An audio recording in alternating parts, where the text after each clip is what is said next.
លោកបងភូមិនឹងនៅណាកាងជាងគេខ្ញុំថាមានតែអូនប្រុសខ្ញុំទេលោកបងໄວគេមិនបានហើយណាស់ក៏វាដករបងគេប្តឹងម្ដងគេប្តឹងម្ដងលួងតិចលួងទីកាំងអីប៉ុណ្ណឹងណែគឺនៅចាញ់ប្អូនខ្ញុំឆ្ងាយណាស់សក់វាបាំងទុំនេះໄວគូស្ងោស៊ីមានបុណ្យមានការវាចូលចិត្តតែផឹកហ្វ្រីបើពេលផឹកស៊ីក្រោយពេលផឹកស៊ីមិនចាស់ទ្រូងអួតគេម្ដុំនេះហើយម្ដុំនោះណាខ្ញុំចង់ប្រាប់ថាឡុកអូនខ្ញុំទេវាដើរឆ្លោះគ្នាក៏ធាក់ដល់ថ្នាក់ពេលឃើញមុខលេងចង់ដេប្អូនខ្ញុំវិញក៏មិនអន់ໄວគេហើយរើស្បែកជើងច្រកបេពេលរំទាត់គេពេញងងវាថាវារំក្បាច់ស្ទាយកូរ៉េ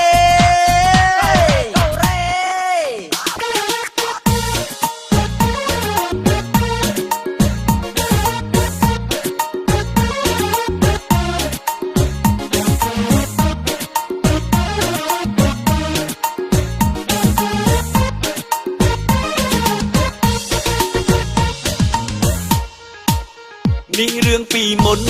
តែលើមិនមែនចឹងទេអូនខ្ញុំចេះកែណែធ្វើកោមិនដើរប្រេះដានប្អូនខ្ញុំក៏កែ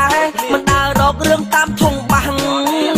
ចេះគោរពចាស់ចេះគោរពចាស់ខុសឆ្ងាយពីមុនណាស់អើយឥឡូវខ្ញុំប្រាប់មកពីមុនណាໄວរៀបអល់ពីគូឥឡូវដាក់ខ្នល់មានឆ្លងមកខ្លា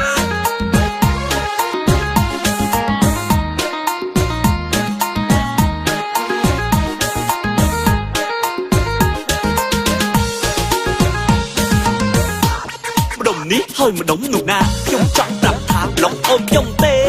វាដើរឆ្លោះគ្នាក៏ធាក់ដល់ថ្នាក់ពេលឃើញមុខលេងចង់ដេប្អូនខ្ញុំវិញក៏មិនអន់ໄວគេហើយរើស្បែកជើងច្រកបេពេលរំទាត់គេពេញងងវាថាវារំក្បាច់ស្ទាយកូរ៉េ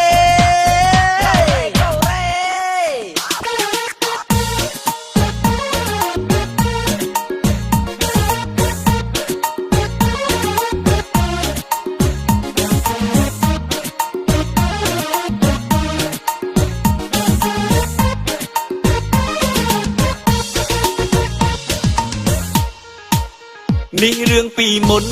តែលើមិនមែនចឹងទេអូនខ្ញុំចេះកែណែធ្វើកោមិនដើរប្រេះដានប្អូនខ្ញុំក៏កែមិនដើររករឿងតាមធំបាំងចេះគោរពចាស់ចេះគោរពចាស់ខុសឆ្ងាយពីមុនណាស់អើយ